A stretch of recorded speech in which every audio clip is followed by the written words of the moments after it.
Hello, everyone. This is OmniTalk Retail. I'm Chris Walton. And I'm Ann Mazinga. And we are coming to you live from the Mirakl Summit, where the best of the best have come together to go beyond and learn all they can about how to do digital commerce better and smarter. And man, Ann, is it a ruckus crowd here? I know. I mean, we just can't get away. New York City is just bustling. Every place we go and do interviews this whole week, it's just been loud and in charge. It is buzzing, it is loud, it's fun, there's high energy here. We are, of course, high energy.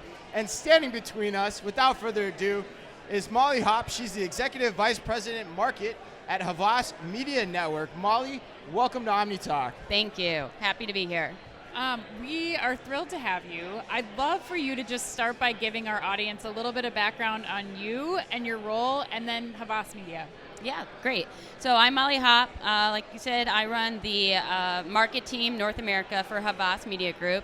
Essentially what that is that's our e-com retail media practice. Okay. And it's for US and Canada is where I'm focused. So brief background on me, I've been part of Havas Market for a year. Prior to that, I had been part of Publicis, standing up Publicis Commerce, and I fell in love with the commerce space the first day we realized that we could start advertising with Amazon first, and what did that look like, and how it was different than how we traditionally thought about investing paid dollars. Right, so yeah, the very first retail media network in a lot of ways, or the first really big one. So I'm curious, like, how do you think about retail media networks too? Like, and what impact have you seen in terms of it really impacting your clients' bottom line? Yeah, this is obviously a conversation we have had a lot because the boom of retail media has really brought agencies into the conversation in a way that it's not just about media, it's understanding what is the impact of a marketplace, and it's also what is the impact of brand dollars now entering a space that they didn't used to play in, right? And so a couple things. One, really talk to our clients about governance. So what does it mean in terms of brand dollars, performance dollars, e-commerce dollars, all living within the same ecosystem, and how are you smart about really driving the most efficiency with every single partner? The second is really thinking about your KPIs. How are you measuring success across that retailer platform? And last, is it really bringing incremental growth, right? Right. And that's going to be fundamental in everything you do. And thinking about it both in terms of, right, the e-commerce, are you selling more product, but also are you reaching a new audience and becoming relevant to a new group of people is really the two ways that we think about it. Are there any tips or tricks that you have for people that you're working with along those three dimensions? Yeah, I mean, number one, which isn't necessarily maybe the sexiest thing, but align on your KPIs, right? Because I think something that is, again, maybe a little boring, but is ROAS metric the right metric? Mm-hmm. My answer is no, absolutely not, right? Because heard that a lot. Yeah, and so it's what are the right metrics? And then the second piece is, especially when it comes to retail, everybody wants that short-term growth and that short-term sale, but you really need to help balance long and short-term when you're thinking about how you're building that partnership and that relationship, because what's right for KPIs and what you activate on short-term and what you do long-term are going to be very different, but they have to work together. Are there metrics you like more than others, though, if you don't like ROAS, just out of curiosity? Yes. What's the right way to answer that? I think number one, what I always say to my clients is that if we are doing our job right, we're helping you spend less paid dollars, because the more that we are able to grow your organic positioning and your organic presence, the less money that you have to spend to win that customer. Got it. So just budget optimization over time, then. Yes, exactly. Okay. All right.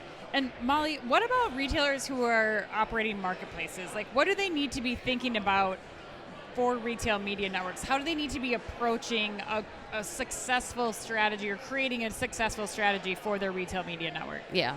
Is that on behalf of a brand or on behalf of a retail marketplace? Either one. Yeah, retail marketplace, and then brand is great too.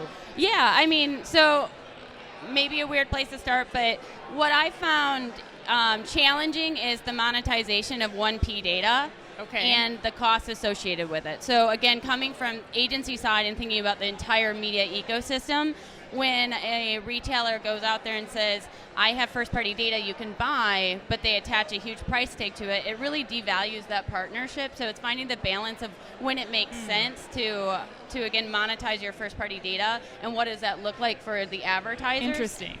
Is one thing that's really interesting, and that I think is because we're always talking about how much Amazon has made in revenue off their ad dollars. Yeah. I think sometimes retailers are getting away from thinking about the customer experience, and they're more thinking about how can I make ad dollars. Yes. And when that's their motivation, then there's a disconnect between the brands and the retailer. And how do you feel about like when they attach like in-store, like say they're going to give you an end cap. You want this end cap, you have to pay for the end cap, and then you have to spend so many dollars in retail media. Like, is that an example of where they may be devaluing that relationship, do you think? Yeah, devalue might be strong, but it's where, again, you have to now be thinking about every single touch point. And that means you need to be smarter about how you're structuring your teams, and that your teams are communicating. Because if they're not, that's where you are going to, overinflate the value of an in-cap plus a digital experience, Right. etc. Right. So as you look at the sea of retail marketplaces that are out there, right, and there's a lot of them now, they're growing. It's growing by leaps and bounds. What are some of the key decisions that influence you or your clients in terms of deciding where to really think about retail media alongside those marketplaces versus not? Yeah, I mean, number one, you have to start thinking endemic and non-endemic. Okay. Are they looking at retail media and marketplaces because they want to sell on them, or are they looking at it because that's an additional audience for them to reach? So that's the starting point of what is the role of that retail media and that retail partner for you as a brand. Number two is, and I may be a bit repetitive, but what is the value of reaching someone on a retailer that maybe you couldn't advertise on before? Is it beneficial to be able to be on, dollarstore.com? Is it worth paying for that first party, that cost that comes with reaching that audience or not? Because you're tapping into it new, basically, is what you're saying, right? Yes, yes. It all comes down to the metrics again, I would imagine, and what the right ones are for you as a brand and for you as a retailer. Exactly. It's all about aligning on the KPIs. Yes. Okay, well, let's close with this advice. What advice do you have for the people that are here at the summit today as they're going out and approaching, retail media networks, and especially delivering on the personalized customer experience that you alluded to earlier? Yeah, and this is where, as a marketer, it never changes. It's the customer. Everybody has to be thinking about the customer and the right customer experience. And if you're doing that, that's where you're going to win. Yeah, it can't be just about the dollar signs. Exactly.